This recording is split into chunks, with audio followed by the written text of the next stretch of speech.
La prédication qui tue est la prédication sans prière, qui produit la mort. Le prédicateur qui prie peu ne peut fournir des forces vitales. Et s'il n'a pas institué la prière en secret comme un élément puissant de son ministère, il a privé sa prédication de tout élément de vie.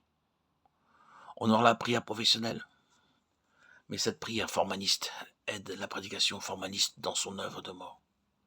Les attitudes molles et sans respect, l'inattention pendant la prière en commun peuvent être attribuées à la prière professionnelle de la chair.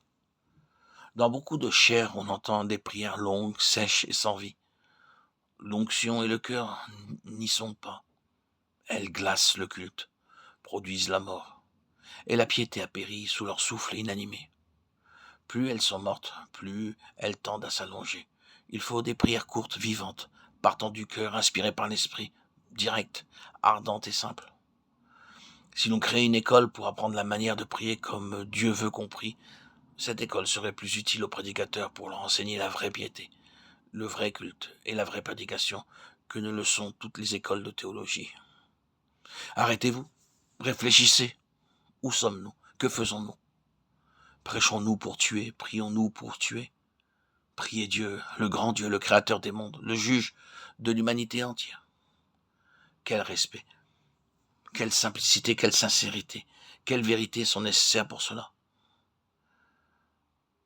Il nous faut être vrais, sincères, prier Dieu.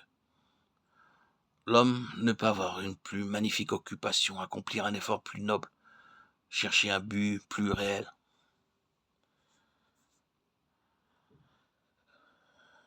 Ne rejetterons-nous pas pour toujours cette prédication maudite qui tue, cette prière qui tue, pour nous livrer à une chose vraie, à cette action efficace? La prière qui prie, la prédication qui fait naître la vie en mettant en mouvement des forces toutes puissantes qui ébranlent le ciel et la terre et tirent du trésor inépuisable et toujours ouvert de Dieu les ressources nécessaires aux besoins et à l'indigence de l'homme.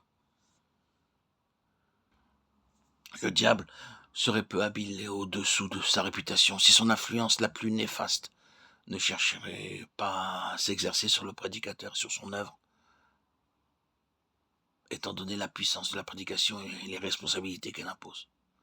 La parole de Paul s'écriant, qui est suffisant pour ces choses, qui est suffisant pour ces choses, n'est jamais permis.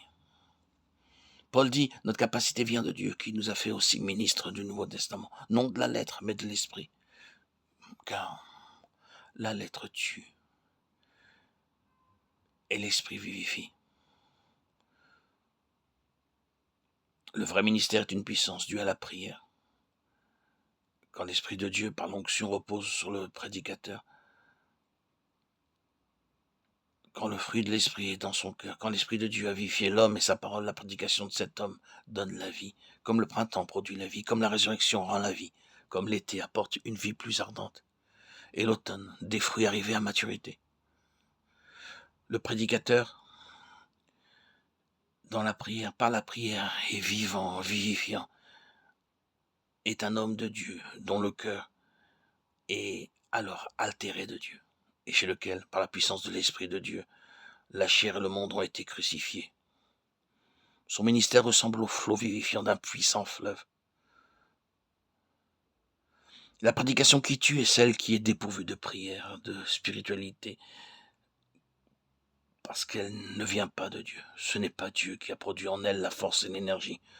On ne reconnaît pas l'Esprit de Dieu en elle, et les forces qui émanent de cette prédication ne sont pas spirituelles.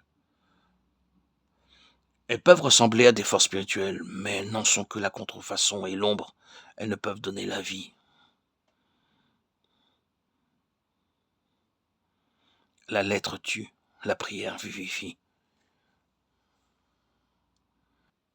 Il nous faut exceller dans la prière, vivre et être dans la prière. Nos prières doivent être vivantes, pleines de respect et un véritable témoignage pour être dans la communion de Dieu.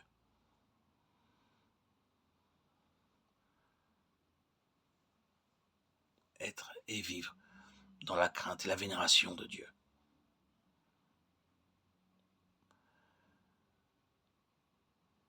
La prière en est la clé.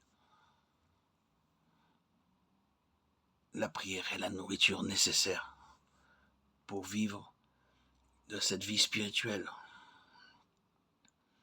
et des grâces que Dieu veut nous offrir. C'est le véritable combat. Ne jamais renoncer à la prière.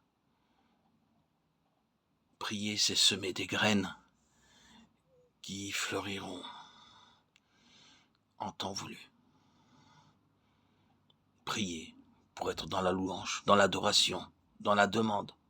Prier pour remercier, tout simplement.